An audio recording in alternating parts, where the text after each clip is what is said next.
Hi everybody, Douglas Waltz, Old Man Comic Book Reviews. Look, a giant stack of comic books. We're going to start off with the big one on the pile, issue 2 of Ultra Mega. This is so cool. It's basically, well, James Herron does all of it. He's got a colorist, Dave Stewart, Russ Wooten is his letterer. And it's basically, you think of Ultraman, but it's insane Ultraman. It reminds me of a couple of old comics, Martial Law and Nemesis, from back in the day when I read a lot of stuff coming over from the 2000 AD line. It reminds me of that. This is a great book. Yeah, it's a little pricey, $7.99, but there's only supposed to be 4 issues, and I like that they're doing these huge issues and still coming out with them on a regular basis. So good job, Ultra Mega. Appreciate that. Good book. If you haven't gotten it yet, you better get on it. Otherwise, you're going to have to wait for the thing, the collection. So next up, The Flash. They still have managed not to irritate me. Wally is still flying through the multiverse. Let's see, Jeremy Adams is the writer, David LaFuente and Brandon Peterson are the artists. In this one, he's in the future and he's Impulse with Gold Beetle, and they have to fight a giant, I think they're called Dominator. So they're trying to figure out how to get Wally back home, and he has to keep jumping through time period. And next, it looks like he's in the Golden Age. So this is fun, and they gave the Flash, Barry Allen, the Flash, his powers back. So, yeah, still hasn't irritated me that they've gone to the new thing. So there you go. And then here we go.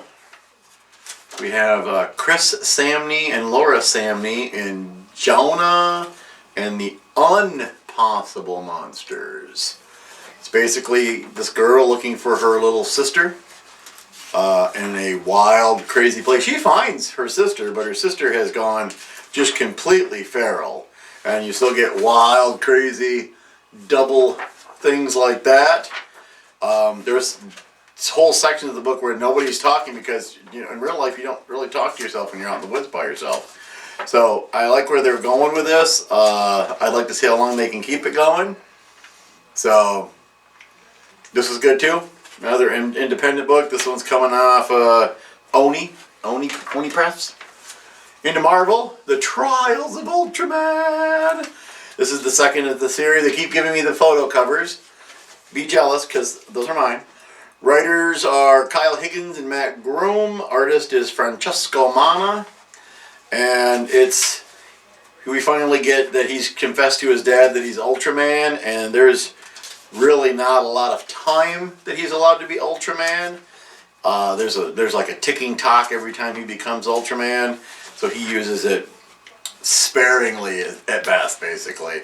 It was neat to watch him this time just fight gangsters and a giant bird robot, so that was kind of cool. No real kaiju, because we found out in the last series, if you use the K-Ray, they take them to another dimension where they're just basically slaughtering everyone over there.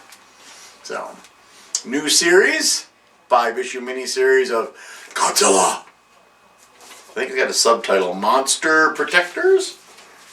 Let's look, shall we? Monsters and Protectors. Writer Eric Burnham, artist Dan Schoening. It's introducing us to Godzilla. Apparently they tried to do a new way of doing energy where they transmit the energy. No wires. It's super efficient. Unfortunately, it's doing something to the krill, which everything eats in the ocean. So Godzilla shows up and destroys everything because he is what they refer to as a white blood cell for the planet Earth. Something goes wrong and you get some cool montage pictures. I don't really like the way this guy's drawn Godzilla, but you know, it's alright.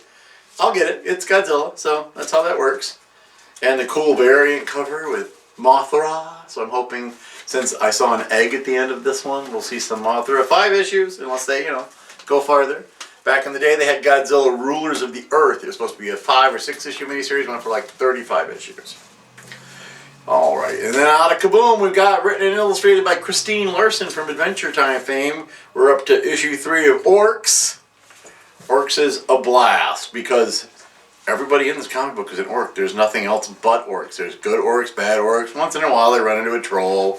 And, and there's a giant fight scene. So you got that going for you. I like that. It's a good book. Yeah, they're leaving it really open-ended. You could go forever with this thing, and it would be fun. And then they got to fight these little gnomes, which is funny because they're teeny weeny little things, and they're very bitey. And apparently clothing optional gnomes. I didn't know that was a thing. So learn something new every day.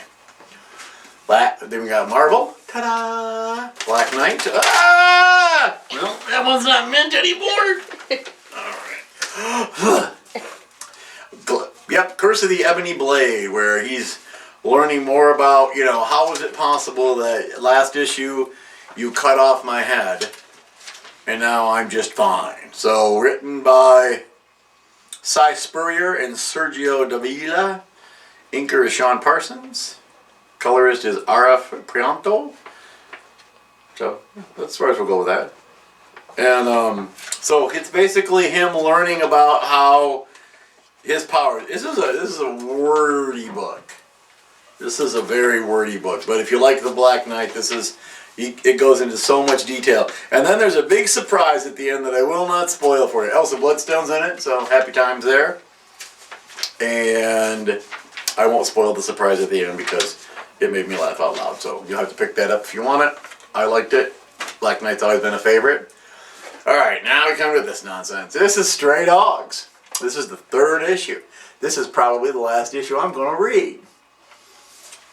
No. No.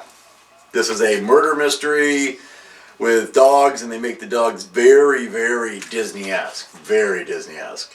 And there's a murderer guy. They don't show all of it, remember. But they're starting to solve why they're all there and what he's doing. And there's been some issues about graves and whatnot. And then the end of the book. I will not tell you the end of the book, but I think I'm done. I think I'll flip through book 4 because Martha's going to read it. The missus is going to read it. And, when did these come out? Oh, the writer and artist. Oh, sorry. Yeah. I was so upset that I didn't care.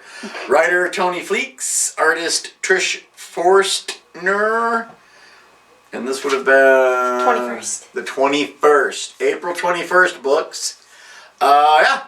I was also a little disappointed in that we sent in a picture of our doggos and they printed all these other ugly dogs and our dogs aren't in there. Actually, these dogs are really cute. I won't say that they're ugly dogs. Especially Nina. Nina's cute. That's the best part of the book is this right here. Because after the ending leaves this hideous taste in your mouth. They didn't even make a joke about it in the thing. Where is it? Hold on. Let's see. And honestly, after that last page, I feel like we should just hang out, look at some good dogs together. Cool? Well, it's cool. I did look at the dogs. I don't know that I'm going to look at your comic book anymore, however. So, that's our stack. Next week, I do believe, is the same. 9. I think it's 9.